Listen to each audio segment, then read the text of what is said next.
Hello, once again. Thanks for tuning in. You're listening to World Combat Sports. Man, it is the last and final live of this evening and the biggest one of all. I have UFC legend Frank Mir I'm waiting on the interview. The man himself, close to 20 years in the game of combat sports, competing on the highest level. He's supposed to be stopping through, and I'm looking to get educated on some things when it comes to combat sports tonight. But most of all, we're going to be talking about his Triller boxing card. He is a well-known elite, former two-time UFC world champion. He's fighting on Triller fight card against Steve Cunningham in a boxing match, just strictly boxing. No mixed martial arts, no other disciplines included. And he's going to be fighting on the card down here in Atlanta, Georgia on the Triller Fight Club app. So shout out to Triller for doing it big. But yeah, I'm definitely looking forward to Frank Mir stopping through. I know he is in camp. So we'll see if this works out. That's all I can say. We'll see if it works out, shawty. You know. But man, I'm hyped up, man. You know, because I don't think I've ever had the opportunity to interview a legend of mixed martial arts. Being I followed the sport for so long, you know, I don't think I've ever had the opportunity to, you know, interview a legend one-on-one. So Frank Mir is definitely that guy. And we're going to talk about, you know, first and foremost, his boxing. Now that he's turned to boxing, you know, how does he feel about it? You know, what brought him to this decision to say, hey, I want to box on the back end of my combat sports career. I did it all in mixed martial arts. Now I want to go over to boxing.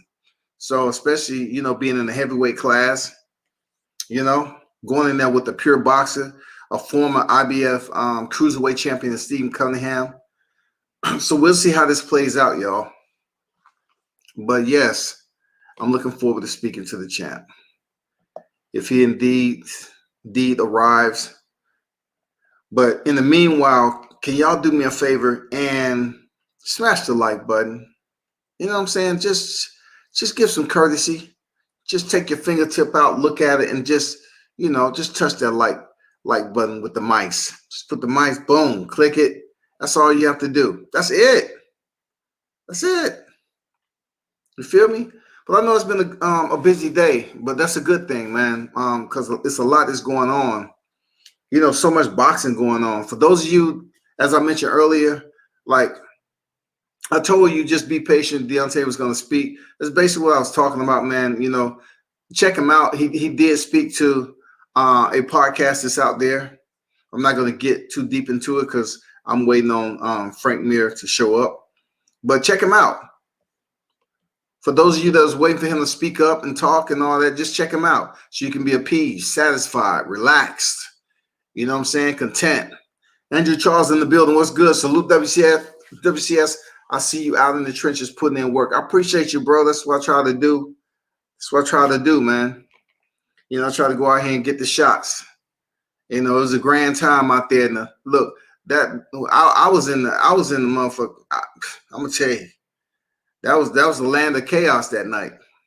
It was so much going on up in there. That's what I grew up off of, though. You know what I'm saying? I mean, you got to get the shot where you get the shot. I was that close. I was that close from getting Shaq. I was that close from getting a picture with Shaq. But I got a little easy. You know what I'm saying? I was able to get mine. What I did, what I was able to. You know, Darnell Jones. And you know, some other people that was in there. Absolutely. Cat, shout out to the #1 back boxing fan, Cat Taylor. Salute to you. I know you be putting in that hard work out here. Real talk. J8 in the building. Salute to you, my brother. Yeah, man, I'm trying to, you know, reach out to these promotions and interview these fighters, man. I don't care what anybody else want to interview. I'm gonna interview them. You know what I'm saying? If they up and coming, they might not be huge names right now, but they will be. Like Quentin Randall, man. Quentin Randall, he has a huge potential in the way his mindset is and his dedication and focus right now. You know what I'm saying? Just like my boy Michael Evans over there. You know, he did time. He's out. He's making a boxing comeback. So, you know, these guys don't stop. That's what boxing, that's the glory part of boxing, y'all. It allows you to have a background like that of criminality or some type of paperwork on you. But yet it allows you to come into the sport and compete and make a living. You know, it's a sweet science, but also it bleeds over to the outside too.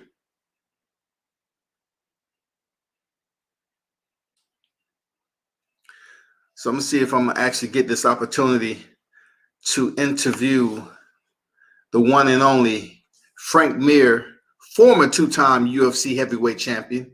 He's fought some of the best names out there, from Daniel Cormier, Josh Barnett, Roy Nelson, Antonio Nogueira, man, Tim Sylvia back in the day. Man, come on. Junior Dos Santos, Pete Smith. Man, look, Mirko Filipovic. Mirko Kirkov, they call him Filipovic. Mirko Filipovic. You know, the left leg to the hospital, the right leg to the cemetery. Yeah, he fought him too, man. Alistair Overeem. I believe he fought Andre the Pitbull Arlovski. Been there with Brock Lesnar twice. You know, I mean, this guy's been in there with the best of elite fighters. Mad respect for him, man. Mighty Mouse just got what? Oh, Adriano Moraes. That dude is dangerous. You know, the only reason I didn't speak on my boy Demetrius because I had all these interviews, but Adriano Moraes, man, who is a beast.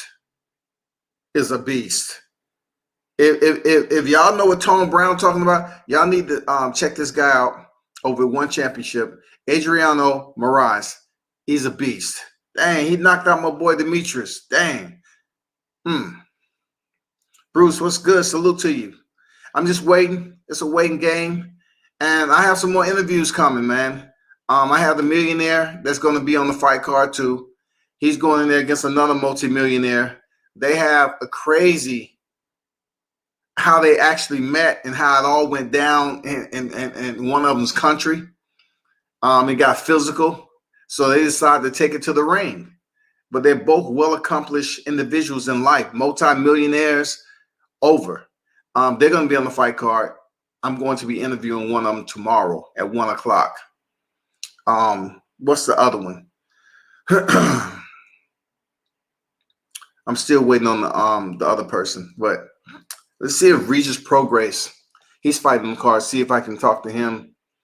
You know, see if Regis Prograis can get on here. What's going on, Alexander? How you feel, man? But it's a busy week, man. It's Wednesday already. We got a big time fight card at the end of the week. Buckhead Fight Club. You have the ATL fighters on deck. You know, Tay Jones, the Golden Warrior, he's back on deck. You know, coming off an injury, had to let his body heal up a little bit.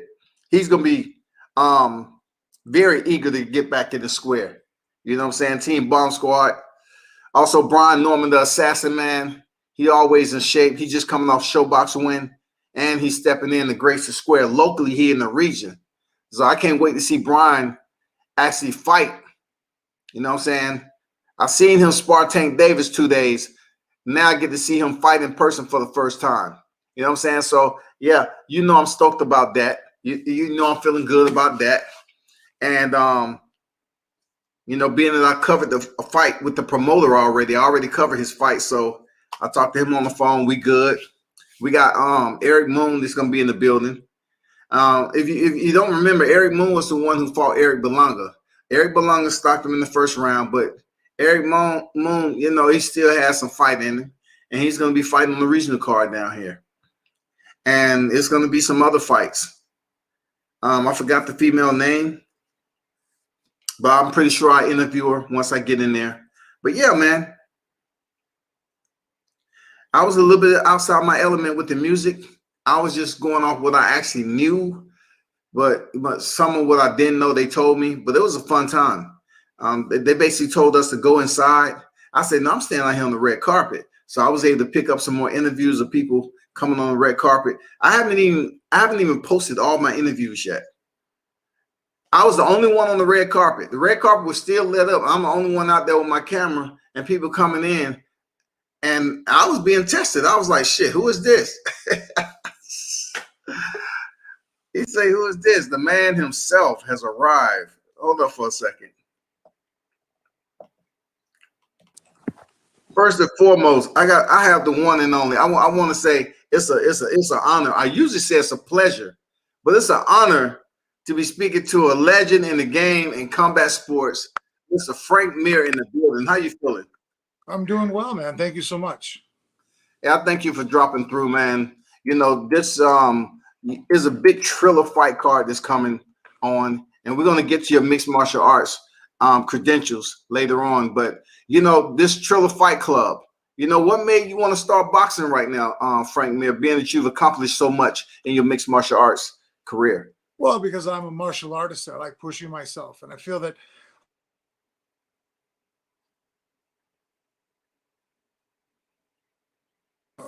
kicked me out.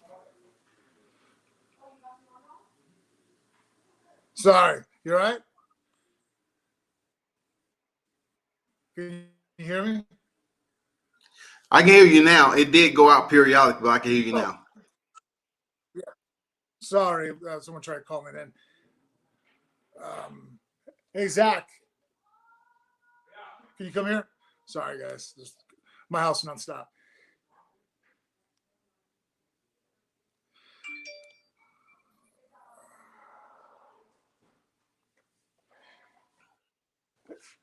Tell them I'm doing something. I can't come out. Go get Richard. Tell me that's yeah, Zach. Can you help Richard out, please?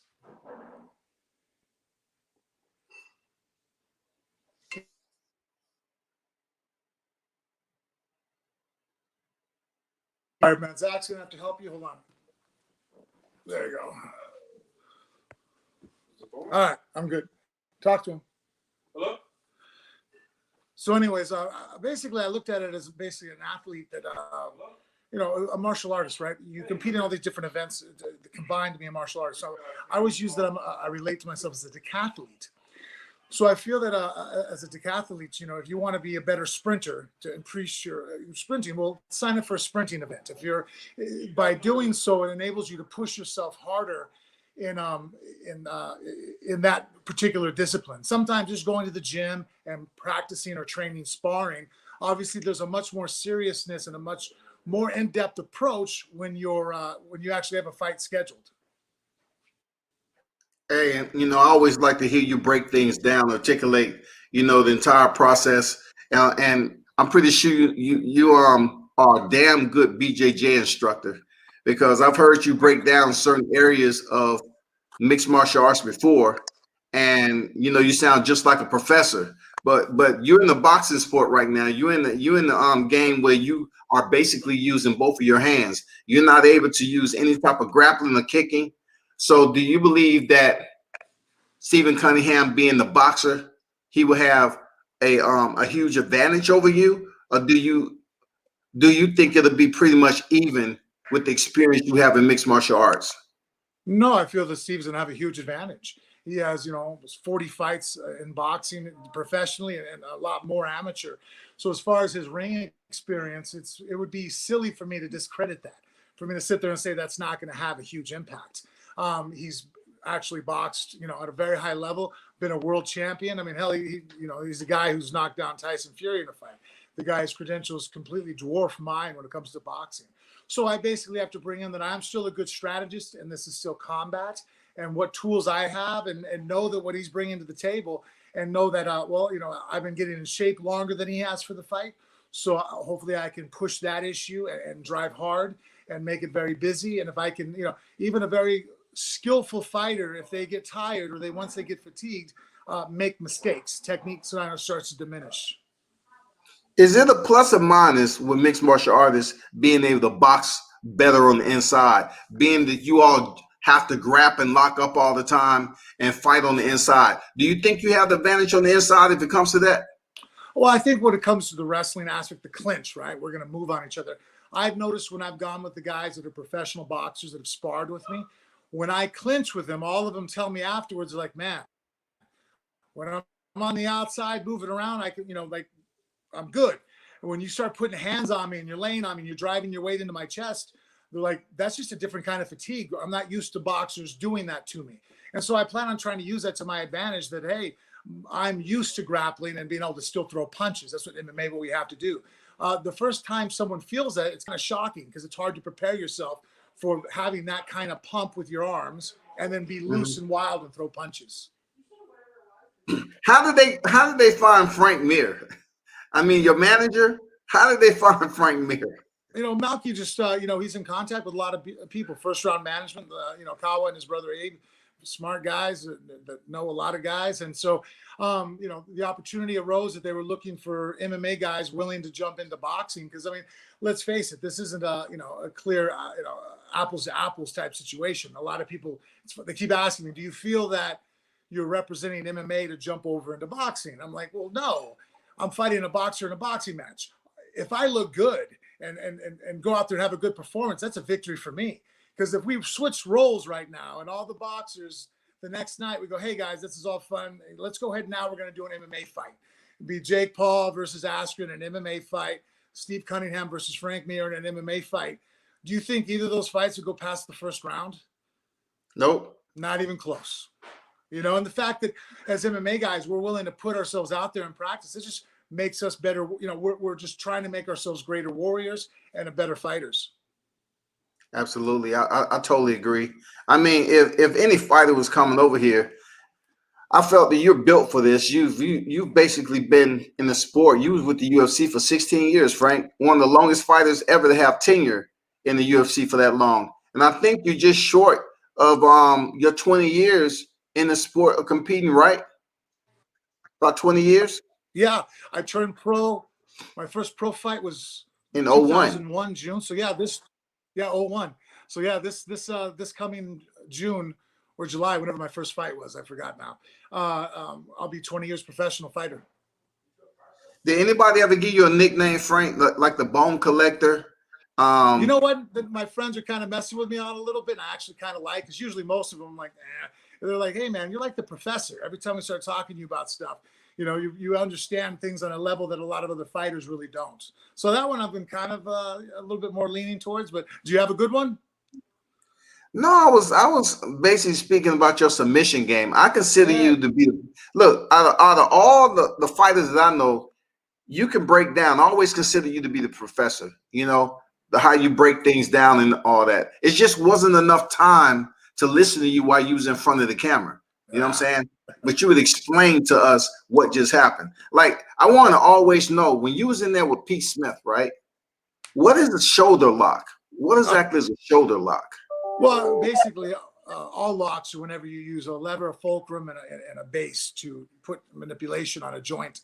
So what I did was I used my legs to hold his body in a place, and I used his forearm as a lever, and his shoulder basically became the fulcrum as I started twisting it like a key. And I used my hips to generate the power, so that way I could outpower his shoulder. So it was basically my hips versus his shoulder, and I caught him in a precarious situation, and I was able to capitalize. Have you come to a point in your life, and maybe you've asked family members that, as to why these guys don't want to tap when Frank Mir has them locked up and they know they're in danger? Why don't these guys want to tap? Congo didn't want to tap. Nogueira didn't want to tap. Tim didn't want to tap. They got their limbs snapped. I think a lot of guys, they have to psych themselves up to face me, right? So, out there, I'm not going to get caught. I'm not going to, I'm going to be able to defeat the submission. But I think what ends up happening is that sometimes it's almost like those guys are like, I'm not afraid of you. I'll fight anybody. And then as you beat them down, they kind of have that awakening in their eyes, like complete denial. They're like, they somehow convince themselves they actually could possibly win this. And so I think a lot of times in submissions, not a lot of guys in the gym do what I do. So, or a lot of guys, period, let alone finding someone in the gym to simulate the maneuvers. So I think a lot of guys just caught shocked. I think they're just in denial that they're even in that positioning, and they can't believe it. I remember you receiving your BJJ black belt after you subbed out Tim Silver and broke his arm in half in 4 places. What what was your celebration? I apologize for bringing up your submission game, but your submission game No. was sick. Your submission game was sick, you know. And when you broke Tim Sylvia's arm in 4 places, and you know you received your BJJ black belt, you know how special was that moment? Because I'm not sure how long it took you to get your BJJ black belt. I started in Brazilian Jiu-Jitsu when I was 19, and I think I just turned 24 at that point. So, Mm, so 5 years, yeah. And so, honestly, it was kind of diminished just because at that moment, here I'm the heavyweight champ of the world, and then and I get wanting to piggyback the belt promotion, but in hindsight, when my daughter, it's time for her to be a black belt, I'm probably not going to give it to her when she's holding her title. You know what I mean? We'll separate that a little bit. It's kind of like having a birthday too close to Christmas. yeah, you yeah, kind yeah. of take from each other a little.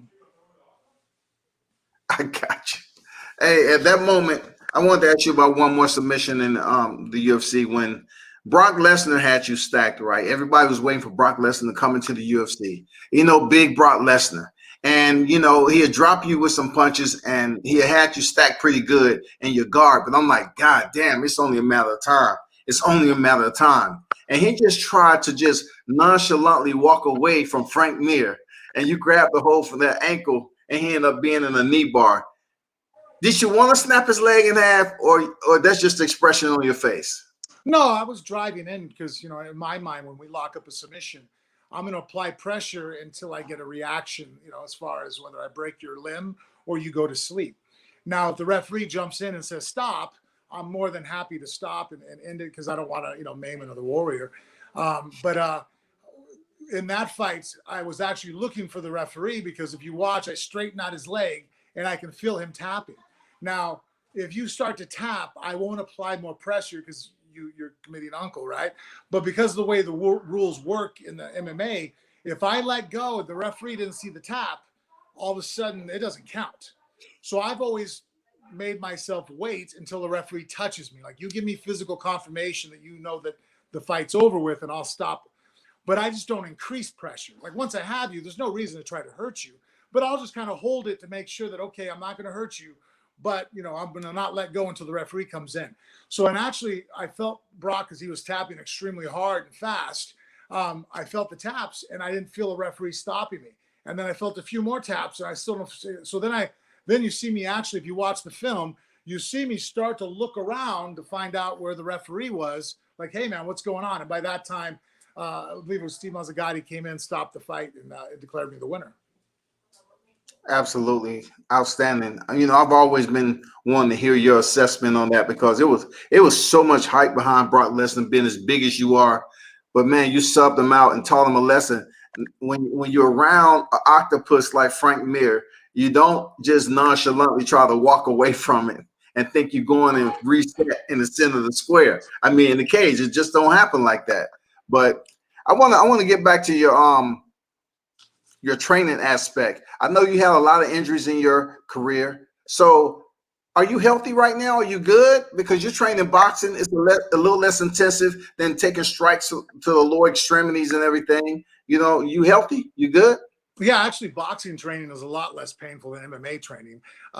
My hands are a little tighter and swollen because obviously, usually when we're doing MMA, one practice will be a striking practice and another practice will be more of a grappling practice. So we're typically not hitting things twice a day. Whereas now I spar once and then I do a pad and back workout for my other workout. So multiple workouts a day where you're punching things. My hands can feel it. But as far as the rest of me, knees, neck, shoulders, feel great. I haven't had anybody cranking on me for the last couple of weeks. It feels pretty good. But I really took my physical health seriously probably about 18 months ago or last December. I jumped onto a bioaccelerator and started doing. I left the country and did the stem cell stuff, and it Okay. worked. Yeah, so it took a couple months to really hit full steam. Now I'm training with Steve Date and Nick Best, one of the world's strongest men. John Wood is Syndicate and all the guys together. I train 4 times a day, and I do strength training as one of them, and so my body feels phenomenal. My little gym partners, my kids are constantly pushing me, and it's great. Oh wow, that's good to hear, man. You know, stem cell. Would you have to have it for your back or Yeah, I what? did. I basically did a rebody makeover. They can do your spine. They do a concussion protocol where they basically take out your spinal fluid in your head and put it back in with stem cells. So any kind of brain injuries you might have incurred over the years, it can start repairing that. I did my knees, shoulders, hips, so Wow. I did everything. Okay, that's what's I up. did a full body oil change. Yeah, full body oil change. Oh man, congrats to you. Heading to this fight with Steve Cunningham. What's your strategy? To go in here. How many rounds are you planning on going with this guy? 8?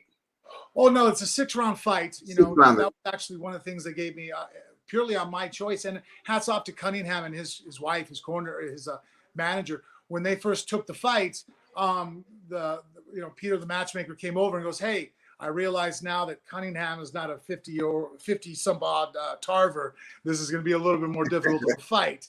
And I was like, "No, you're right. It's going to be a harder fight."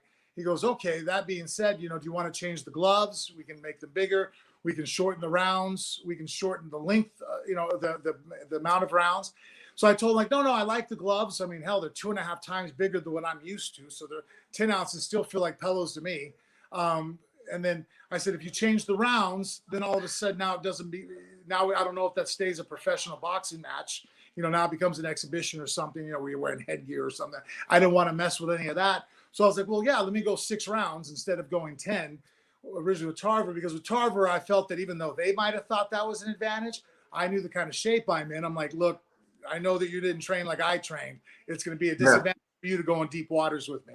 Whereas with Cunningham, I'm like, Cunningham's in great shape. The guy, I don't think he needs to learn how to lock the door and stay out of the gym. That guy is phenomenal. Great condition. So I knew that going longer with him would actually be detrimental. It would make it to give him enough time to stay away from me for a lot longer, where he wouldn't engage. And I think that one of the keys to success in the fight is I got to get Cunningham to want to engage with me. He's a very tall, long fighter with a ton of experience, former world champ. If he sits behind his jab and his footwork and he stays away from me, it's going to be harder for me to win that fight. If I can get him to cover up and want to fight on the inside and throw down some heavy shots, not that that's an easy way to victory, but I see that as probably my best route to victory. Got a couple of questions from the live chat there. Frank, if you don't mind. No, go ahead, man. Tone Brown said, what is the difference in your training regime getting ready for a professional boxing match versus a regular MMA training camp? Well, typically in an MMA camp, you get up in the morning, you do cardio, like I would normally do. Right now, I go to the gym at 11:30 afterwards. I go to cardio at 8 in the morning, then I eat breakfast, and then I do the gym at 11:30 at Syndicate. And basically now, every time I go to 11:30, it's always boxing. Whereas before, I would rotate between, stand-up fighting with big gloves, on Tuesdays, Thursdays would be stand-up glove fighting with little gloves, and we would probably mimic more different areas of the fight. Wednesday we'd fight on the ground. Fridays we start against the cage, so that way we can mimic different aspects of the MMA sparring, and we spar that way. Whereas in the boxing, I don't do that. So I spar at 11:30, and then at 2 o'clock I lift weights, which I do with MMA too now. And then at 6 o'clock, 6:30, if it was just MMA, I usually go back and do just technique. But with the fact that we spar just boxing sparring a lot, I end up coming back and doing pad work and work the bag. All right, good to know. Who's been some of your sparring partners for this camp? A lot of guys are MMA guys that in the realm. Everything from Chris Curtis to Sean Strickland, UFC fighter. But then I've also used Leo Gvatz, is a Russian guy. He's 2-0, is a pro, 30-year-old, had a great amateur career. He's come over, and if you guys look at my Instagram, you can see him. He's 6'6". He looks like Drago. I mean, literally. Looks like Drago. And so I used him because of his height and reach. Knowing that Cunningham is going to have a long jab, I brought in somebody with an equally longer jab. That's good news. When it comes down to your preparation process and me knowing how extensive you've been in the game, I'm not sure. Is this something you want to do 2 and 3 more years? Do you plan on fighting on Triller again? Being that they don't sign fighters, do you plan on just boxing in other organizations? What's your calendar like on this mentally? Honestly, I just want to keep competing and fighting. I kind of wasted my 30s. Through my 20s, I was extremely successful as a fighter. A lot of it was because of my intelligence and my natural physical abilities. And when I turned 30, I tried to kind of keep the same training regimen where, I train 2 or 3 days a week and then take a day off, eat pizza, hang out with the wife. When I was in my 20s, I won the heavyweight championship doing that. I tried doing it into my 30s, and you can see I got fatter and just slower and just, a guy in his late 30s. Yeah, injuries still too, right? Yeah, injuries too. The injuries add up. So after I did the bioaccelerator and came back, and now, right now I'm in the best. People will see at the weigh-ins when I take my shirt off. I'm in physically the best shape I've been since I've been in my 20s. I feel the best. Now when I spar, actually sometimes, like the last 2 times I've sparred, I've actually felt guilty only going hard for 6 rounds. Because when we get done, I'm like, man, I'm not even tired yet. Should we add more rounds? And they're like, no.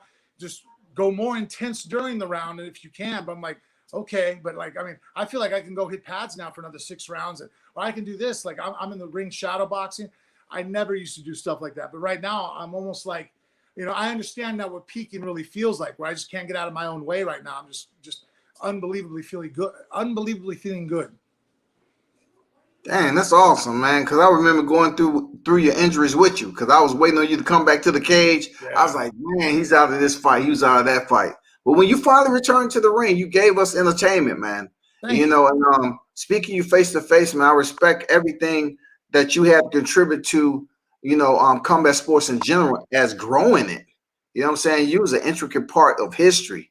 And you had some exciting fights, man. Yeah, you had your ebbs and flows, wins and losses. But Frank, when I tell you one fighter that I say that should provide mixed martial arts seminars that can break it down and articulate it like you do, there's only one person, Frank Mir. That's it. I really appreciate that. Thank you, man. Yeah, I'm a lifelong student of the sport. I love it. Yeah, man.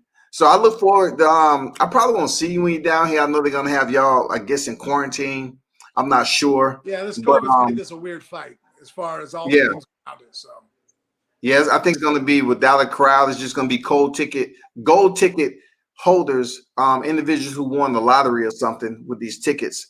And that's the only individuals that's going to be inside. Well, hey, man, hit me up maybe afterwards. We'll catch a bite to eat after the fight. I'll probably still be there Sunday. So. Yeah, for sure. I'll be down there anyway. I actually stay down here. I'm from Atlanta. Oh, but, for real? I'm like in Atlanta. So, as far as get some food afterwards? Hey, I'd love to, Frank. No, what I'm saying? Any suggestions? Me and my wife, my family, we love food. So. Well, I will text you when I get down there. I'm going to be around that area. I'm staying down there anyway, so I can be close to the venue. Okay. And I'll check out some spots for you and let you know. Sounds good, man. Thank you. Any final words for your fight fans there, Frank? Because I know you got a lot to do. I post a lot of stuff on my social media. Keep track with me. Obviously, my daughter, Lady Mir, is also 2-0 as a pro, and she just won nationals. So check it out. Another MirAmericanShaman.com is a company that I'm a brand ambassador for. That also with the CBD, we didn't get time to talk about it. I'm on a ton of it, and it feels great. And that's one of the things I've really attributed my longevity to right now. My health is the last year or so. So when you say CBD, are you talking about the oil or this? I use it all. I use ointment. I also use sublingual. We have a water soluble, the American Shaman. It's I use the super strength. It's like 30 milligrams a dose, and because it's nanotechnology, it breaks down and absorbs in your body. I've taken other CBD products, and honestly, I thought I was one of those guys it didn't work for. Me and Forrest Griffin. And this one, I'll bring you down a sample. You can check it out. Like, trust me. That's why I always tell people I don't have to sell it. Go ahead and you take a sample, and you'll see what I'm talking about. One last question there, Frank Mir, being that you was a heavyweight champion. Francis Ngannou, John Jones ever fight, who wins? Man, you know what? Francis is a scary guy, and I like him, and he's a super smart guy. I think John Jones might be the only heavyweight now that could possibly beat Francis because his wrestling is so phenomenal. He's able to grab people and get a hold of them and change levels, and I trained with John. Francis doesn't have anybody who's that good of a wrestler around him to even mimic that. John also is able to throw kicks so he can stay at distance. But, that's all fine and dandy. But, Francis has that X factor that, if he touches you, you're hearing about it in the paper the next day. Yeah, exactly. Well, hey, thank you very much for pulling up for World Combat Sports. I definitely look forward to seeing the fight. Go in there and give it everything you got. You've been in the fight game. You're a vet. You're an elite fighter. So, hey, Frank Mir, thank you once again. Salute from World Combat Sports. All right, man. Thank you, guys. Have a good one.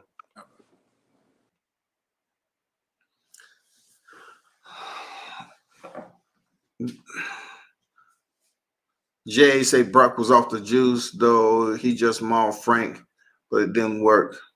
Hey, for those of you that chose to drop in for one of the UFC legends, when I say legends, I'm not looking at his record, like they do in boxing so many other times. I'm looking at what he's been able to accomplish and who he's been in there with. Frank Mir is one of the most intelligent fighters that you ever speak to in your life. He breaks down the game of combat when it comes to striking, the whole aspect, especially his BJJ game. The man will somewhat philosophize, what and explain it to you in the most simplest way, most technical but simplest way, and you'll understand it. And then of course you have to go out there yourself and apply it. But very good dude. I'm happy that working with Triller, they was able to get me the interview, man. It was a grand moment. That was the first UFC legend I've been able to interview. And I enjoyed it because it was so many moments growing up with Frank Mir when he was in there fighting. He had a motorcycle accident, which could have ended his career. He injured himself very bad. He was knocked off his motorcycle by a car, and he was out the sport for quite some time. People saying that it was over. And then, he attempted to make a run back to the title contention after those injuries healed. He just had some ebbs and flows in his life that consisted of physical disabilities that he ran into with injuries. But good guy, man. Solid cat. Shout out to Triller once again. Appreciate you for working with me, Triller. Appreciate you for having World Combat Sports on deck. I have some other interviews coming up for y'all, right? I think y'all want to be around tomorrow at 1 o'clock. This is going to be the two guys who are more so personalities. They're both multimillionaires, but they have a crazy story how it went down between these two. They doing rich people shit, and it was disrespect for one part, and then got a reaction. They got into a brawl. These are rich guys who does things we can look. They do things we can only fathom. We sit here and contemplate things, in deep thought on going to those islands and shit with the damn ice blue water and all that. These guys, Joe and Ray Khan. Ray Khan is a artist, a very well established popular artist, and he has millions of followers. So Joe and Ray Khan is gonna fight in the fight card that's coming up next week. But I'm interviewing Joe. Built his own empire. I mean, he boxed, and then in the process built his own empire. So he comes back to boxing just to keep himself sane and everything. But yet he's a multimillionaire with an empire, and I'm going to have him on here at 1 o'clock. So I'm kind of hoping that he gives the goofy energy like he was doing on some other platforms, because he can talk. He has pretty enlightenment.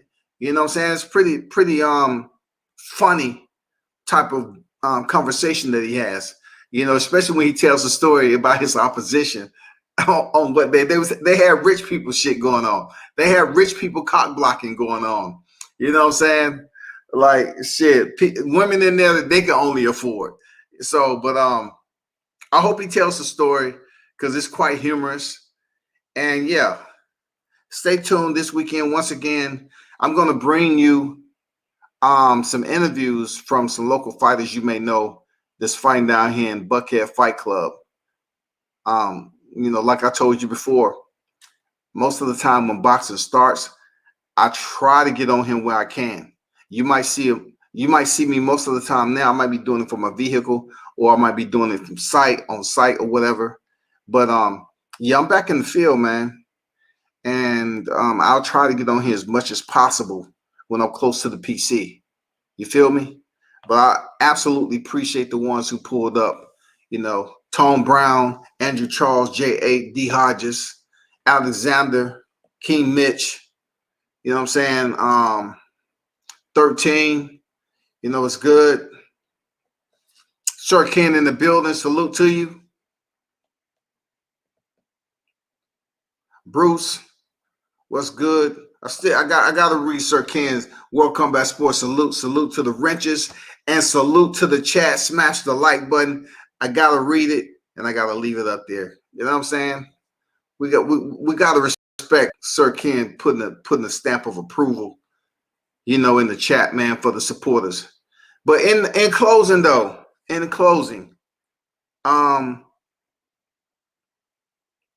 you know, Jerome Ennis said once he get a belt, he's gonna try to get all of them. I'm just giving little snippets of boxing. Like Jerome Ennis, I like his energy. I'm like him. Potentially, he might be the one to shake up the welterweight division. Yes, Jerome Ennis seems like he's ready. Seems like he's properly prepared, and I think it's gonna be a damn good show. Lippin, yes, was talking about his last performance, and he said the reason why he didn't look that well because he injured his hamstring. So this time it should be no excuses, and I think he's going to definitely go in there and put on performance for us to appreciate. I'm not gonna lie, he's going to put on a performance for us to appreciate. So y'all stand by for that, man.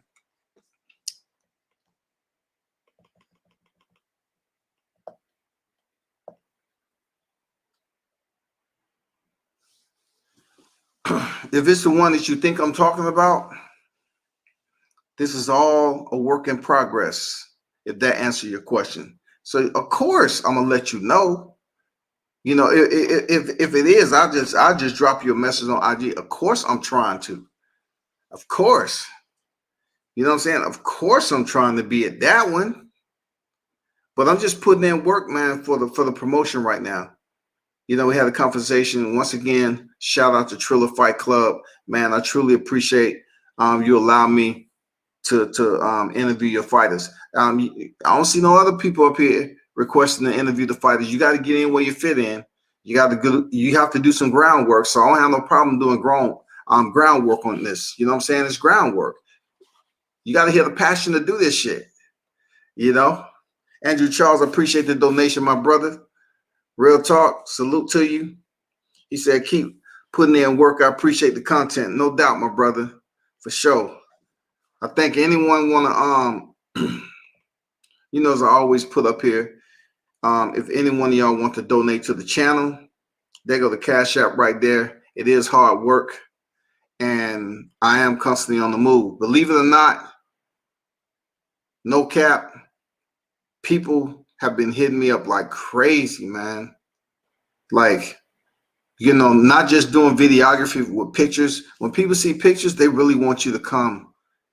You know, they really want you to start taking pictures. And with me, with pictures, I do boxing. But I'm getting more and more phone calls from women who want me to shoot them. The only thing about it, I haven't really gotten deep into Photoshop and all that. I may need to. Now that I have these women that's down here, for whatever reason, they want these stills, I might need to start focusing on my Lightroom game. And but see, I don't want one to outweigh the other. Like my photography game outweighing the women and then working boxing. But don't get it twisted, shawty. Don't get it twisted. Let me show you a picture I took at the. And I think I got some more pictures, but I really didn't take a picture of a lot of them because I didn't want them to think I'm just going around taking pictures of all the sexy women that was walking around the place. You know what I'm saying? So, you know, you got haters in there too. Absolutely, that you do.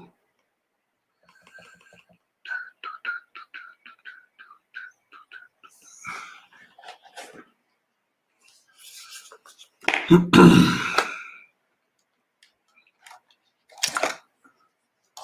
gonna start posting my making little short videos of my pictures. I'm gonna put them in video format.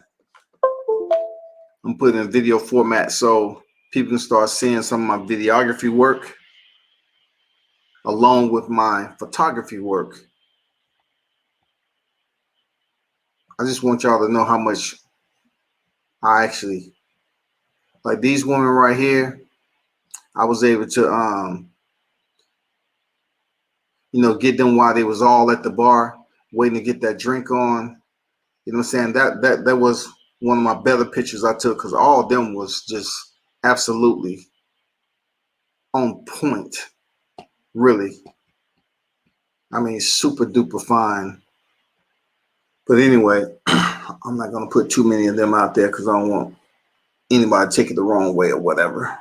But believe me, when I get more pictures from certain organizations, I'm definitely going to put some more out here. Why? Because it's my content. What you mean, Aaron Jones? What's up with these boxing fans, bro? Speak to me. What's good? Illmatic in the building. What's good?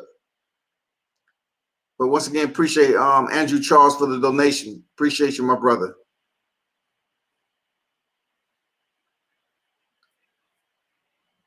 What's with these boxing fans? What you talking about, man?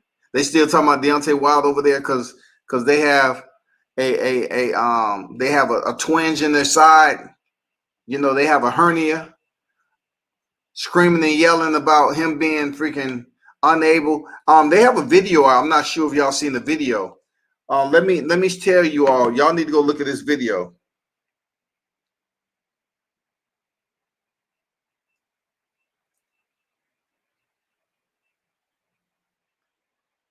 Hold up.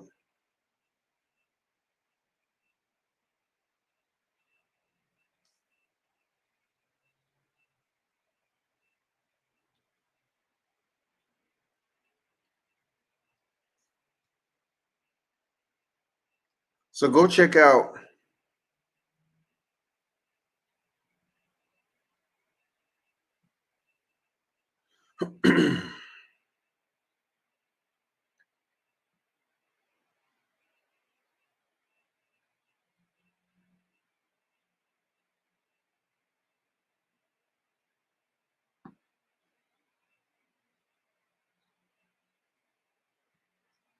What do you mean? Stop talking about it. Nothing has ever been done by being. So let me rewind this just a little bit. What do you mean? Stop talking about it. Nothing has ever. So let me show you Deontay Wilder stepped through on the podcast. Any situation I get in, because I always feel there's a reason, for this to happen. And when I look back on that, he already saw that work ethic in me. They already know that when Deontay Wilder, I was the type of kid that I had, if I had a task to Deontay Wilder will be joining us. So really excited to sit down with Champ. What we doing? Why are you tripping?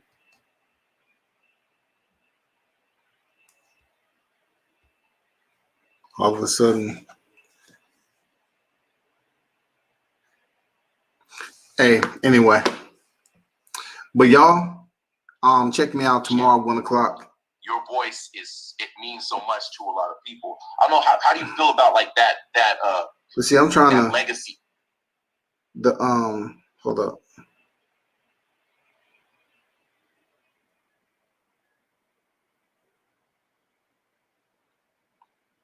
I'm trying to give you all the podcast name.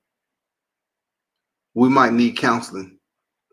That's the podcast. We Might Need Counseling. We Might Need Counseling. Go check out the interview they did with Deontay Wilder today. So some people can get some clarity within themselves so they can be able to rest peacefully at night. You know what I'm saying? But the ones who fuck with me in the live chat, I truly appreciate you. Thanks for the donation. There, Andrew Charles and everybody else.